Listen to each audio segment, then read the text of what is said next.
entrepreneurs, by definition, in my opinion, are people who don't follow the book, the rule, the orthodoxy.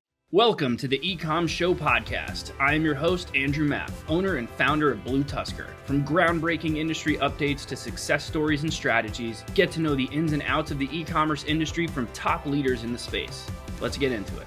Hello, everyone, and welcome to another episode of the Ecom Show. As usual, I am your host, Andrew Maff, and today I am joined by the amazing Charles Chakkalo, who is a partner over at Joey's Shopping. Charles, how you doing, buddy? Ready for a good show? Thank God, healthy and in one piece. Imagine if I said two. Yeah, dude, I love it. I'm so excited to have you on the show. I know you and I, we met at the MDS group and had a very interesting conversation with you.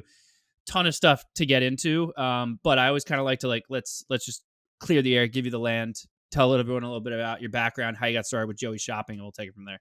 Sure. Back in college, I was I was a pre-law student. I was going to law school. And my brother tapped me on the shoulder one day. He goes, "Hey, you know this thing that we've been doing since elementary school? I went into Best Buy getting things on sale. He went into anything from Bass Pro Shops or fishing related stores, just resold things for just a modest markup. You want to try that for real?" I go, "What do you mean for real?" He goes, put our heart and soul into it, not just stick to Best Buy and fishing, but to do it on a larger scale. So we did.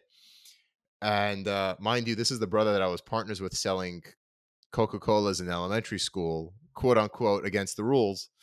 So it wasn't something I was unfamiliar with. I took my LSAT, submitted my law school applications, and just never went to law school. I said to myself, I'm not getting back 22 to 25, those age ranges ever again. But if I need to, I'll go back to law school later on. And here I am, not a lawyer. That's how that started. We started in a room in a basement, reselling light bulbs. Light bulbs were something that just had a great margin when he tapped me on that shoulder. And we graduated from a room in a basement to a full basement, and then to a sidewalk, and then to a warehouse, and then to a second warehouse this year. Wow. And primarily marketplaces? I know you've got your own website, but is it mainly your focus on those? No, it's the conventional split of, I would say, most Amazon sellers, or if they consider themselves an Amazon seller, it's a conventional split of like 99 to 1, 0.5% being D2C and 0.5% being Walmart, something like that. Yeah. So to just kind of reference, so you and I mentioned we met at the MDS, and the conversation with you, I loved every minute of it, just because it was so like, you're one of very few people that will just be like so straightforward and just stick it to whoever thinks they're doing things correctly or incorrectly, and just no bullshit. I know you've also got your own newsletter and stuff that's kind of got that same vibe. I shoot for it. Listen, it's the person I am. I mean, entrepreneurs, by definition, in my opinion, are people who don't follow the book, the rule, the orthodoxy. And because I don't have an agency, I don't have a bottom line, and I like to think that I have a mouth on me. I'm not afraid to use it. And I saw this huge movement in orthodoxy in the Amazon e-com space of, you have to have your own brand. You have to have your own brand story, your own unique value proposition, your own private label. You have to sell off using some sort of M&A firm, and multiples is what you live and breathe by. And it's just not necessarily the case. I mean, if that's how you function, all the power to you. But it's not a necessary condition of being in this industry. That's a big part of what I think stuck with you. Yeah. So what's different about your business? Tell me a little bit about the specifics of it that's different from kind of the typical like private label brand story, that type of thing. So not to say we don't do private label. It's a significant part of our business. It ranges on year from 60 to 50% of our gross revenue. We started that in about 2020. But what's particular to our business is we engage in resale, which, by the way, in my opinion, has a bunch of other terms associated with it. People differentiate between retail arbitrage, wholesale, resale. So I just consider it all resale. We have resale operations going on. That's immediate profit. So if I buy a tube of toothpaste for $2, I sell it for $3. That's immediate profit. Yeah. that acts as sort of like a profit funnel and an engine to the private label endeavor, where everybody knows cash flow is not as immediate. So Hmm. that's really the unique element of it. And the part that gives us a certain leg up is that we run our own logistics because we don't use any 3PLs. The furthest extent of a 3PL that we do use is FBA. So by us owning our logistics, yes, that means we deal with HR, that means we deal with utility bills, that means we deal with repairs, that means we deal with three sets of parents dying when it's the nice weather outside. That is something we all handle in house and enables us to actually operate at better margins than many Yeah. others could. Yeah. I say, do you? I know your feelings towards agencies, but even outside of that, just in any general service at all, is there anything that you outsource? Sure. Yeah. There's plenty that we outsource. Listen, I have nothing against agencies. I just have something against when agencies overdo things and just treat their audience as a bottom line. No shame to them. They have to. That's what they're there for. But I mean, just for example, uh, Amazon announced about a month ago that they're deprecating a feature where sellers can reach out to people who leave negative product reviews on their branded goods. They Hmm. announced that they're deprecating that feature at the end of July. Earlier this month, they announced that, and we're recording this September 10th. They announced that they're not going to be deprecating that feature due to seller feedback. There was an agency owner who specializes in removing negative reviews, or that's their niche, and they set up this whole many chat funnel on LinkedIn. You have to reply to give their post more engagement. And there was a whole big sense of urgency because Amazon, quote unquote, was still deprecating the feature. But that entire funnel and the deliverable that they promised you was still based on outdated information. And either that seller knew that the feature wasn't going to be deprecated, or they just set up the whole apparatus and didn't want to let all that work go to waste and wanted that post to get more engagement and wanted an email list and wanted more engagement with themselves to be viewed more as an authority in the space and maybe land more clients. Yeah. That's my pitch. Just something that happened yesterday. Um anyway, yes, there's plenty I outsource to agencies, Yeah. be it creative work, be it repricing, be it PPC. Yeah, we tried an era of handling PPC in house. It took it 30 hours a week of a partner, and Hmm. 30 hours of a partner is not Yeah. where It's we want to spend our time. So yeah. yeah, there's plenty that we outsource. And I was talking to somebody else about this. It's amazing that agencies run on a churn model. Like, it's inevitable that somebody will leave you, and it's inevitable that more people will come in. Like, Hmm. the whole idea of leads and chasing and churning is just, I don't know, it's a business model that wouldn't get me too excited, but I guess it Yeah. works. Yeah, look, I'm an agency owner, and Yeah. I don't disagree. It's I knew having you on the show is like, all right, we're gonna end up having conversations about the cons of agencies, and even a part of me was like, is it smart for me to have this guy on my show because of what's gonna happen here? I go, but you know what? It is reality, right? Like it is a fact. Like, look, if I said I've never lost a client, I would be lying straight to your face Of right now. course. It's absolutely happened. There's a lot of times where I think there's a big differentiator of agencies that lose clients and they're just okay with it, and so they just move on to the next one. And they, to your Yeah. point, it's like a Yeah. churn model. Yep. I try to look at it more of like, okay, how do we keep that from happening next time? The problem is no matter how many things you put into place, you still end up dealing with some people that just like to run their business completely differently, or they have cash flow issues that you don't have control over, or inventory issues, or tariff Yeah. issues, or whatever. There's 500 other things that happen. So to your point, it does become a problem of constant churn. But there's also, I think the other issue in the agency space is it's so easy to start an agency. It's really hard to create a good one. And so it just becomes this obnoxiously crowded mess where it makes it really hard for even brands to figure out like who's worth working with and who isn't. But to your point, like it doesn't make sense for a partner to be doing 30 hours a week Yeah. on Yeah. That's what it advertising. was. It just Mhm. doesn't.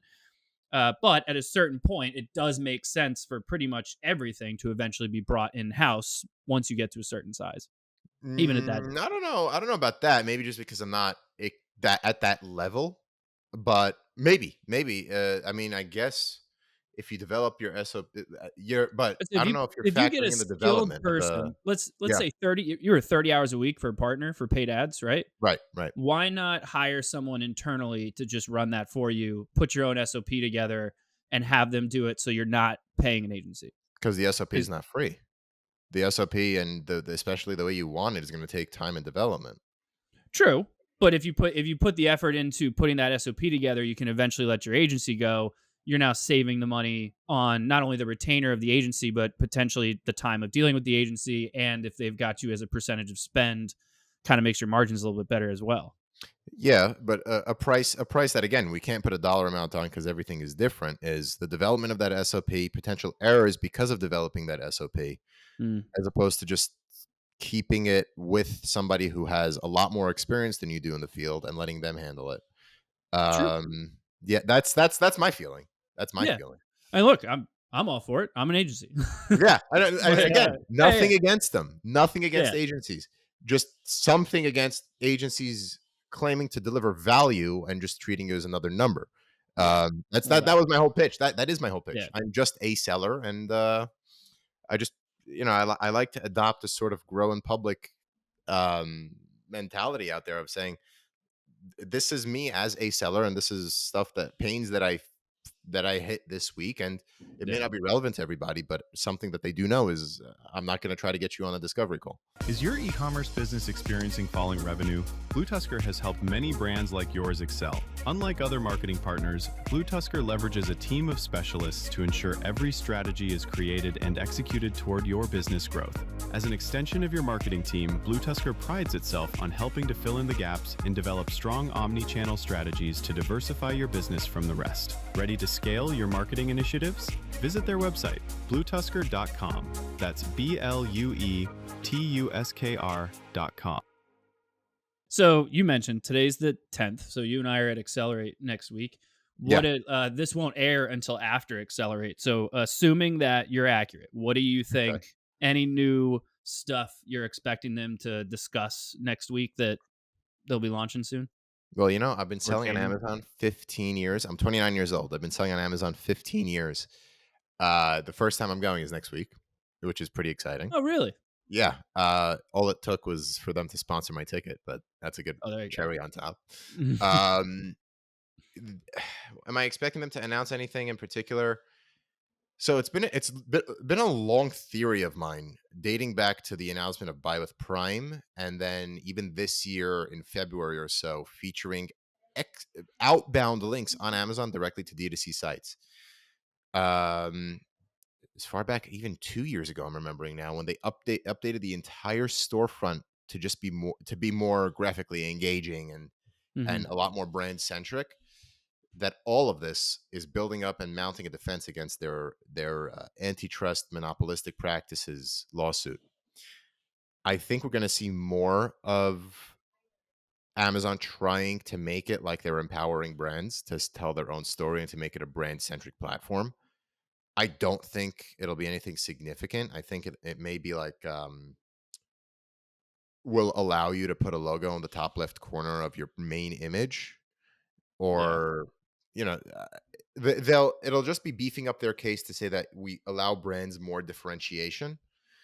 Um, again, I don't think it'll be anything substantive because in the end of the day, they want to keep you on platform and keep those referral fees. Yeah. I do think we're going to see a deepening of their connection to, let's say, TikTok Shop. hmm They announced last year that Buy with Prime is going to have a direct integration, but I haven't seen a platform wide rollout. TikTok Shop is basically undeniably taking over a lot of market share. Uh, I think they're also going to be going even more into the supply chain side of things. They're trying to own the entire India supply chain, and India just got tacked with those 50% tariffs just Yeah. about 3 weeks ago now. So that was a blow to their to complete supply chain dominance. I mean, they already control, what is it, from the port to AWD to FBA. Now they're going for the holy grail of the factory to the port to the AWD to the FBA. hmm So I think we're going to see another widening of that sort of grasp Amazon wants. Um, And maybe something on the intellectual property front, because I've been seeing a lot of that activity now of Yeah. their I think Amazon as a platform is leaning more towards every seller has to meet a higher level of scrutiny to sell another brand. I think that we're either going to see a death blow in that every seller needs explicit permission to sell another brand, or just more of an inching towards, if you are the brand owner, you can gate your own brand at your own risk, at your own will, at your own whatever it is. And they may even seek to make a quick buck out of it, like they do now. If you want a blanket gating of your brand, uh, and I'm talking like Nike level, they charge a good chunk of change to do that. Yeah. They may announce that. They may announce that. They're all things I'm looking out for. Yeah. Interesting. I know last year, at least on my, they announced a ton of stuff last year. The big thing on my end was the buy with Prime side of them now allowing you to run DSP ads back to your site. Yeah. And I thought that was kind of interesting that they're now allowing you to start to kind of sort of earn that data back. Now, DSP hit or miss on how good it can be for some brands, but Right. I thought that was interesting. So you think that they may open that up to actually potentially including like a D2C link on the listings? Yeah. I mean, they've already featured D2C links on search results. Yeah. Uh, Again, my conspiratorial mind is thinking they only show sites that have buy with Prime on them, so that Amazon is Hmm. getting some sort of kickback, or at least have multi-channel fulfillment, Hmm. or at least have their prices matched or more expensive than they would be on Amazon. Yeah. Again, I don't think Amazon's giving charity traffic to D2C sites. I think Yeah. that if they're giving charity traffic, it's just charity traffic to give themselves a defense on the monopoly case, Yeah. or the anti-competitive case. But I do also think they're prioritizing links that they still have a financial interest in facilitating, like a link with Buy with Prime or a D2C site with MCF, one or the other. Yeah. See, one of my theories was you've had, FBA increases, fees increase however what percent over the past like 5 or 6 years. Hmm. CPCs have gone up like 8% year over year. I know Yeah. competition's increasing by about 6%, but a lot of them are coming from overseas. So you're seeing reduced product costs, and so it's making it really difficult for sellers to be able to increase their costs for their products. So it's just crushing these margins because fees are going up, but it's really hard to charge more. And so I feel like the marketplace is getting so competitive and so expensive, it's making margins so thin that Amazon's now realizing we should lean in heavier on fulfillment. So that's when they started to open up like buy with Prime and allowing them like how can we kind of dip our toes Yeah. into the rest of their business because we're kind of hitting a wall with the marketplace. Now, I don't think that like the marketplace isn't growing at all, but I think that even Amazon is starting to look at how they can diversify the marketplace business in itself and the fulfillment business just because they're kind of seeing that same issue and they've made it almost too easy for sellers to just come on and start throwing product up there and they don't really know what they're doing. Yeah. Well, Thoughts if on that? I mean this morning I saw a post by Steve Pope, my Amazon guy, Hmm. and he was saying that peak in an FBA business is actually on the decline since 2023, and he cites a Google Trends report to substantiate that. And I don't think that interest has declined as much as difficulty has increased. The difficulty is now ranging from, you have to understand placement fees. You have to Yeah. understand that it's not throwing a product up and hoping that it just takes off. It's understanding that there's a lot of variables like the logistical cost of things, what a referral fee is, that the fact that storing something in your basement is not theoretically free. It does cost you something to occupy that space. So when and on the second point that you said, how Amazon is leaning more into the logistical side of things, that was always their strength. Yeah. Amazon deprecating Amazon posts was, uh, writing on the wall. They are not a social Yeah. marketing selling platform. And by them, in business, there's a rule of do more of what works. And what always worked for them was the logistical side of things. That's why I think, I mean, they do have the best logistical framework in the country, probably in the world.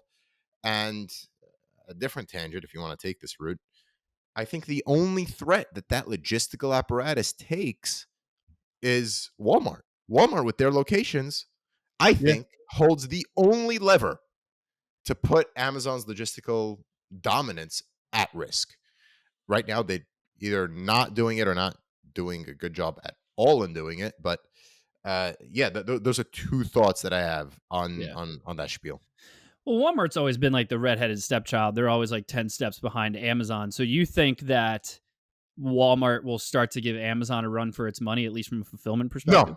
no. I don't think they will. I think they can. Or if there's anybody who Okay. can, it's Well, them and them yeah. only. Because right now they're doing a horrible job. If you want to go Yeah. down the Walmart route, I definitely can. Yeah, that's giving me my fair share of headaches. Yeah. Interesting. So you're a pretty big name in the space, specifically in the e-com space, obviously. You But think? obviously you're in I was enough. talking to You're somebody last week here. saying I'm a nobody. You're here. I'll give you credit for I'm that. here. I'll But take that. so you also have your Just a Seller newsletter. Yeah. And so what's your focus? What's your goal like going forward? Are you looking to continue scaling up Joey Shopping? Are you kind of looking to get into like, more of Yeah, like an there's no doubt. e-com brand space? There's no doubt. There's no doubt that Joey's is my bread, butter, focus, heart, soul, and blood. That is priority number one. I don't dare put an extra letter in my newsletter before my Joey's work is complete. Um, and the point of that newsletter was exactly what I was referring to earlier, in that there's no seller out there saying what the day-to-day grind is. There's no Yeah. seller out there that is saying things about, let's say I didn't call out that agency earlier with the whole review deprecation feature, Yeah. but there's no seller out there willing to say, I use this agency because they actually care about their clients and deliver value on such and such niche. There's no seller out there saying that this conference is a complete waste of time and a money grab, which I've done. I've ruffled feathers, Mhm. and people have gotten pretty pissed at me, to say the least, about it. So that's the point of that. I just seek to deliver value. What I plan on doing with it, I have no idea. I mean, Yeah. maybe I'll offer some coaching if people. I mean, some people ask me from time to time, but that's really it. And I don't Yeah. really want to monetize that. There are affiliate links, but that's basically the extent of it. Yeah. And I guess I want to. I like this. I like presenting, public speaking. It's always Mhm. been a passion of mine, and the fact that I'm doing it within my field is just easier, and I like it. It's engaging, and yeah, that's just a feature of one of my passions. Yeah. Learning, public speaking, presentation, and especially thinking about it among people who are not so fixed. Again, entrepreneurs questioning the status quo and actually acting on it. Those are things that always intrigue me, and especially with people that think the same way. Yeah. Amazing. Charles, really appreciate having you on the show. I don't want to It's take up my, too much more of your time. it's I'd my love pleasure. to Thank you. Yeah, I'm going to give you the floor. Tell everyone where they can find out more about you and, of course, more about Joey Shopping. sure. JustasellerNewsletter.com is where you could sign up for the newsletter. Again, my North Star is just delivering value. I'm not looking to get you on a discovery call, unlike almost every other. And yeah, from there you can see. From there you'll find everything else. Just sign up for that. I'm on all the socials, and LinkedIn. LinkedIn's a pretty good spot for me, just because of the interaction. So there or there. Love it. Charles, thanks so much, buddy. I'll see you next week. For everyone who tuned in, thank you as well. Please make sure to do the usual thing, rate, review, subscribe, all that fun stuff on whichever podcast platform you prefer, or head over to the ecomshow.com to check out all of our previous episodes. But as usual, thank you all for joining us, and we'll see you all next time. Thanks, Andrew. Thank you for tuning in to the Ecom Show. Head over to ecomshow.com to subscribe on your favorite podcast platform or on the BlueTuskr YouTube channel.